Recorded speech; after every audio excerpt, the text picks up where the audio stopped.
हर हर महादेव। श्री शिवाय नमस्तुभ्यम। आप सभी कमेंट में हर हर महादेव अवश्य लिखिएगा। आइए आज की वीडियो में देखते हैं साल 2025 का पहला सूर्य ग्रहण कब से लग रहा है। साल का पहला सूर्य ग्रहण इस बार 29 मार्च दिन शनिवार को लग रहा है और साथ ही साथ 29 मार्च को चैत्र अमावस्या भी है। चैत्र अमावस्या इस बार शनिवार के दिन पड़ रही है, तो इसीलिए शनिचरी अमावस्या भी है। शनिवार के दिन इस बार साल का पहला सूर्य ग्रहण लग रहा है 29 मार्च को।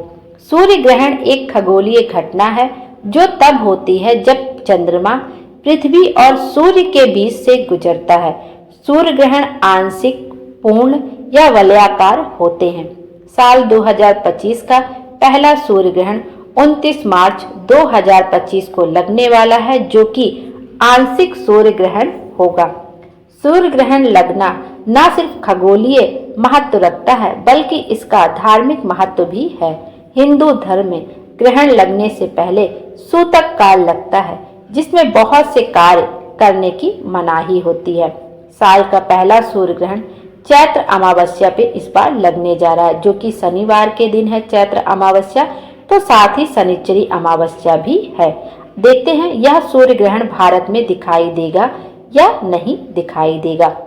साल का पहला सूर्य ग्रहण 29 मार्च शनिवार के दिन लगने वाला है। इस सूर्य ग्रहण का समय भारत के समय अनुसार 2:20 से शुरू होगा और 4:17 पर अपने चरम पर होगा और 6:16 तक सूर्य ग्रहण रहेगा। कुल अवधि इस सूर्य ग्रहण की 3 घंटे 53 मिनट की होगी।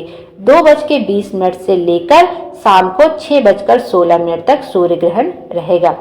इस सूर्य ग्रहण को भारत में नहीं देखा जा सकेगा। यह पूर्ण सूर्य ग्रहण नहीं होगा, बल्कि आंशिक सूर्य ग्रहण होगा और इसलिए इसका अलाइनमेंट कुछ इस तरह का होगा कि जब तक सूर्य ग्रहण लगेगा तब तक ग्रहण वाला हिस्सा भारत से दिखाई नहीं देगा, तो इसलिए भारत में सूतक काल भी मान्य नहीं होगा। आंशिक सूर्य ग्रहण क्या होता है? आंशिक सूर्य ग्रहण तब लगता है जब चंद्रमा सूर्य और पृथ्वी के बीच आता है, लेकिन इससे सूर्य पूरी तरह से नहीं ढकता। सूर्य का कुछ हिस्सा ही अंधकारमय होता है। इसे आंशिक सूर्य ग्रहण कहा जाता है। तो यह सूर्य ग्रहण भारत में दिखाई नहीं देगा, तो भारत में सूतक काल भी नहीं माना जाएगा। ग्रहण का सूतक काल वह समय होता है जिसे धार्मिक दृष्टि से अशुभ माना जाता है। सूतक काल में बहुत से काम करने की मनाही होती है।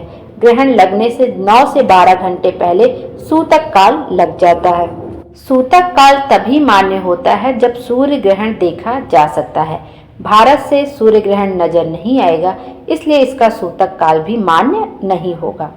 सूर्य ग्रहण भले ही भारत में नहीं दिखाई देगा, लेकिन एहतियात के तौर पर जो प्रेग्नेंट लेडीज होती हैं उनको खास तौर पर ध्यान रखना होता है कि जितनी देर तक सूर्य ग्रहण की अवधि रहे 3 घंटे 53 मिनट की, उन्हें कुछ भी काटना नहीं चाहिए, कुछ भी सिलना नहीं चाहिए, पैर मोड़ के नहीं बैठना चाहिए। कोशिश करना चाहिए कि वो उतनी देर तक वॉक करते रहें, नहीं तो जब बच्चा जन्म लेता है तो उसके शरीर पर वो सब निशान रहते हैं। यदि आपने चाकू से काटा वगैरह रहता है तो वो कटे हुए का निशान कहीं ना कहीं उसके बॉडी पे रहता है। तो गर्भवती महिलाओं को कुछ ज़्यादा ही ध्यान रखना पड़ता है, चाहे वो सूर्य ग्रहण हो, चंद्र ग्रहण हो। यदि इन दोनों में से कोई ग्रहण लगता है तो उसका नुकसान ज़्यादातर प्रेग्नेंट लेडीज को ही होता है। उससे नकारात्मक परिस्थितियां जन्म लेती हैं, जिनका हमें कुछ एहतियात रख के हम उनको दूर कर सकते हैं। सूर्य ग्रहण पे कुछ जैसे तुलसी माता से जुड़ी कुछ बातें होती हैं, जिनका हम ध्यान रख के बुरे परिणामों से बच सकते हैं। हिंदू धर्म में तुलसी जी के पौधे को सबसे पवित्र पौधा माना जाता है। सूर्य ग्रहण के बुरे प्रभाव से बचने के लिए भी यह पौधा काफी लाभकारी साबित होता है। क्यों है तुलसी का इतना महत्व? हिंदू शास्त्रों में यह वर्णन मिलता है कि ग्रहण की अवधि में सूतक काल लगने पर वातावरण में नकारात्मक ऊर्जाओं का संचार बहुत ज्यादा बढ़ जाता है। इसके प्रभाव से कुछ चीजें अशुद्ध हो जाती हैं। वहीं तुलसी के पौधे को हिंदू धर्म में बहुत ही पवित्र और पूजनीय पौधा माना जाता है। ऐसे में ग्रहण काल में इसके पत्ते खाने में डालने से ग्रहण का नकारात्मक प्रभाव उस पर नहीं होता है। यही कारण है कि ग्रहण की अवधि में तुलसी का पत्ता इतना अधिक महत्व रखता है। जो प्रेग्नेंट लेडीज होती हैं उनको तुलसी का पत्ते का सेवन अवश्य करना चाहिए सूर्य ग्रहण के दौरान। आयुर्वेद में भी तुलसी को एक महत्वपूर्ण स्थान दिया गया है। ग्रहण काल की अवधि में बाद में तुलसी के पत्ते का सेवन करना न केवल धार्मिक दृष्टि से बल्कि स्वास्थ्य की दृष्टि से भी काफी लाभकारी साबित होता है। तो सूर्य ग्रहण समाप्त होने के बाद तुलसी के पत्ते का सेवन अवश्य करना चाहिए। और एक दिन यह गलती हम लोग को भूल से भी नहीं करना चाहिए कि इस बार सूर्य ग्रहण अमावस्या के दिन लग रहा है, साथ ही शनिश्चरी अमावस्या है, तो इस दिन भूल कर भी तुलसी माता में जल अर्पित ना करें और ना ही तुलसी के पत्ते तोड़ें। इससे आपको जीवन में नकारात्मक परिणाम मिल सकते हैं।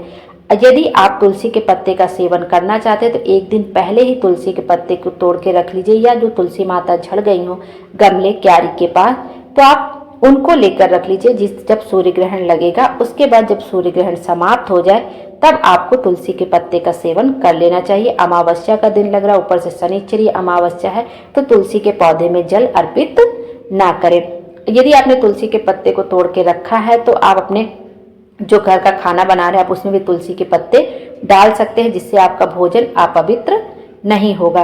और जब ग्रहण खत्म हो जाए उसके बाद भोजन को खाया जा सकता। कहते हैं जितनी देर तक सूर्य ग्रहण रहे उतनी समय तक भोजन ग्रहण नहीं करना चाहिए, उसके बाद ही ग्रहण करना चाहिए।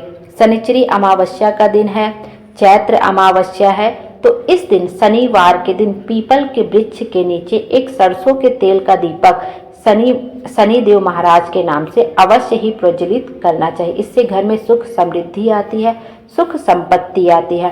तो शनिवार का दिन है, शनिश्चरी अमावस्या है, तो पीपल के वृक्ष के नीचे प्रदोष काल में एक तेल का दीपक, सरसों के तेल का दीपक अवश्य ही प्रज्वलित करें। जब हम सच्चे दिल से सरसों के तेल का दीपक पीपल के वृक्ष के नीचे प्रज्वलित करते हैं प्रदोष काल में, प्रदोष काल का समय वह होता है सूरज अस्त होने के 45 मिनट पहले से लेकर जब सूरज अस्त हो जाता है उसके 45 मिनट बाद तक का समय प्रदोष काल होता है। तो सरसों के तेल का दीपक अवश्य प्रज्वलित करें। आप सरसों के तेल में थोड़ा सा काला तिल भी डाल लेते हैं और शनिदेव महाराज को समर्पित कर सकते हैं। उनके नाम से सच्चे दिल से आपको एक दीपक अवश्य प्रज्वलित करना चाहिए। आपकी जो भी मनोकामना हो आप अपनी मनोकामना कह के यह दीपक प्रज्वलित कर सकते हैं। भोले बाबा हम सब की मनोकामना पूरी करें और हमारे जीवन को खुशियों से भर दें। Thank you.